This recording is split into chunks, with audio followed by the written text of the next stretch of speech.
So this is the Ricoh GR4. I pre-ordered this camera about 5 minutes after the pre-sale went live on B&H's website. So I've actually had the camera now for a pretty good amount of time. And I've been taking it out as often as I can to really put it through its paces and just try to figure out what my thoughts are on it and whether I see it being a permanent addition to my kit or not. Just for a little background, I shoot a lot of travel, landscape, and street work, and I mostly shoot all my work on Fujifilm cameras. But back in the spring, my friend Faizal offered me an opportunity to borrow his GR3, and I got to use it for a little bit. Although I obviously liked the camera, there were things that I thought were really cool about it. It did fall short in certain areas that I just couldn't overlook, so I ended up not getting that camera. Particularly in low light night photography scenarios, I found that the files struggled at high ISOs and especially struggled when I was editing them. I know that my editing style is pretty intense, but I just found that I couldn't get the look that I liked with these images. I also found that on the 3, the autofocus hunted pretty considerably in low light, which was kind of annoying. So yeah, it just didn't meet the mark for me, and I ended up just not wanting to pick one up. That's why I was excited when they first announced that they were making this camera, that the Ricoh team said they were going to improve a lot of things that would ideally impact those areas that I complained about with the 3. Now, again, since getting my copy in October, I've spent a lot of time using it, trying to conclude whether or not this camera belongs in my kit permanently. So in this video, I want to discuss some of my thoughts on this camera, some of the faults that I think it has, and of course, just address whether, again, I see this thing fitting into my street photography process in the future. Let's get into it. Since I got a little bit of time with the 3 prior to owning this camera, I am of course glad to see that the GR4 is essentially identical when it comes to design. Overall, I love the way this camera feels. I can tell that the build has a lot of plastic in it, which can be a bad thing, but in this case is in no way a negative. It doesn't make it feel cheap or toy-like. It feels really strong, really well built. Now again, this camera across the board is almost identical to the 3, but they did make a few specific changes that are worth noting. Most obvious, of course, is that they replaced the spin wheel on the back with a standard directional pad, and then that spin wheel function was replaced with a plus and minus dial on the back right of the camera. And of course, you can use that for exposure compensation, ISO adjustments, or whatever else you want to configure it to do. The overall camera itself is technically smaller and lighter than the 3, but honestly, I didn't find it all that noticeable. It really doesn't feel that much different than the 3. It's pretty much identical. Another big change they made is switching from the standard SD card slots to micro SDs. And they also increased the internal storage in the camera, which means if you forget your SD card, you actually probably could shoot quite a bit of photos before you ran out of space, which is really convenient, I think, especially for some of us who are very forgetful. They also upgraded the battery and improved the battery life in general, which is really nice. But honestly, if you're gonna buy this camera, you need to buy an additional battery. I can usually go through like 2 or even 3 in a day. You need to have a couple. The battery life is not good. Now, one of the bummers that I think a lot of people in the community were hoping for is that this thing is not weather sealed. And it does make me a little anxious to take it out in bad weather, which is unfortunate because I want this thing to be something I can take anywhere with me. And I really like shooting in moody conditions. So that is a bit of a bummer. But I will say, to give this thing its props, aside from having bad battery life and not having weather sealing, the camera itself just feels great in the hand. I think if you get this camera, you're gonna like how it feels when you're carrying it around.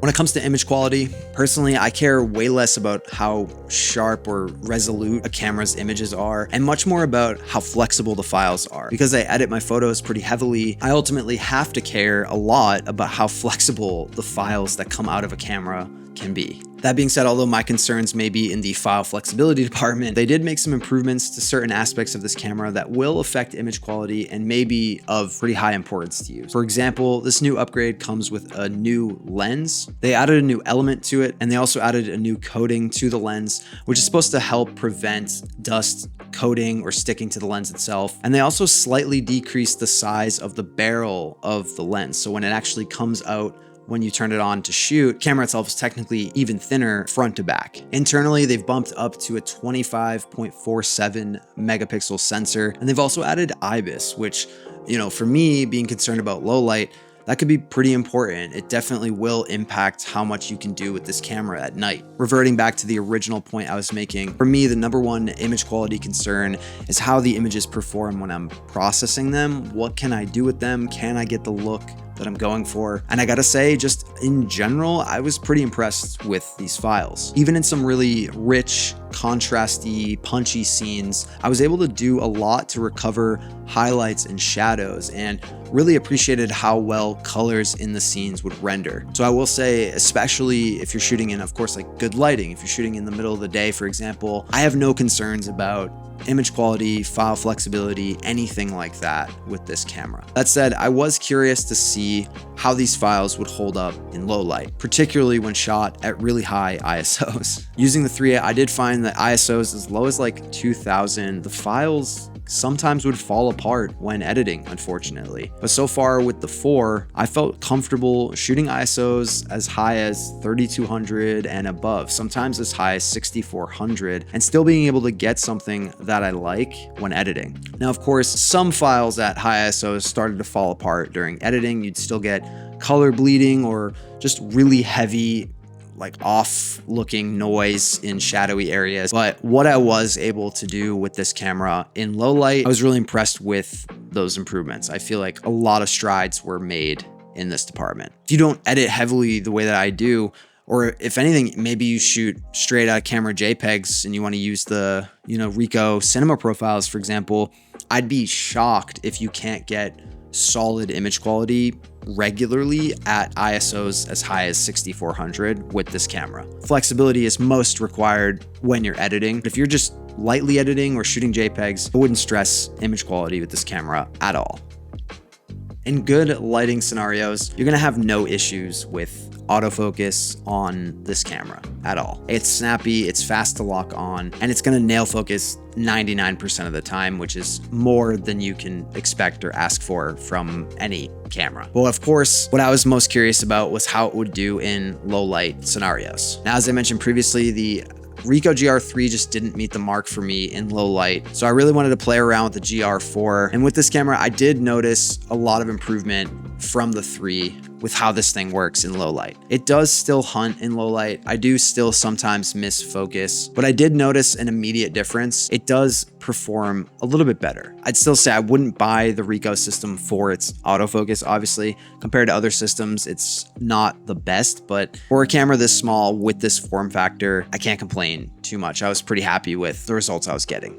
Now, one big reason why autofocus wasn't a giant concern for me outside of low light scenarios, of course, I was using snap focus most of the time anyway. Now, I've come to understand that snap focus is one of the most popular aspects of the Ricoh system. And I'll be honest, I was a little bit skeptical of snap focus as a whole at first. I mean, I do use autofocus pretty much exclusively on every camera that I operate with. But after giving it a fair shot, I've become pretty attached to the snap focus system on the GR4. In daylight, or basically anytime I can shoot apertures stop down to like f8 or so, I pretty much exclusively just use snap focus, and I'll just set it to something like 2 meters and just forget it. And what's really nice is once that's set, pretty much everything in frame is in focus, so I can just focus on composing and capturing the moment. And when I shoot a picture, there's no delay. It doesn't hunt for focus. It just immediately takes a photograph for me. This is one of the coolest features of this camera by a long shot. After just a short amount of time using this feature, I can see why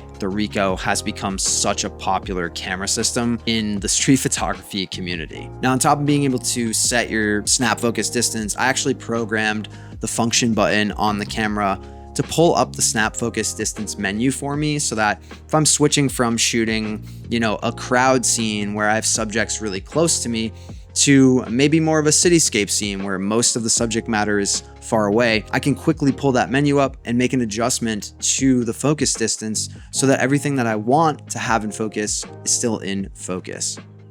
Now, I think with any camera, your approach to photography with it can change. And honestly, the GR4 is a camera that I found myself shooting with very differently than my usual setups. Specifically, there are a few habits that I'm kind of developed when I have this camera. For one, I'm just a lot more reactionary with this camera. I don't spend a lot of time sitting at a scene composing or waiting for things to happen. A lot of times I just shoot and move on, which can be both a good thing or a bad thing, because on one hand, I'm not wasting any time. I'm not overcomplicating my composition. Maybe I'm not overstaying my welcome in a scene, and I'm definitely not letting nerves get in the way of a photo I want. I mean, there's a huge benefit to a camera with this form factor. It's definitely very freeing to shoot with it. But on the flip side, I've definitely found myself walking away from scenes that I maybe thought I shot well, and then looking back, I wish I stuck around and put a little more effort into composing, or maybe waited for something else to happen. And that's just not something that I do with a lot of my other cameras. It seems unique to this one for some reason. I'm not sure that this style of shooting, this reactionary approach, is something that I like, but maybe it's something that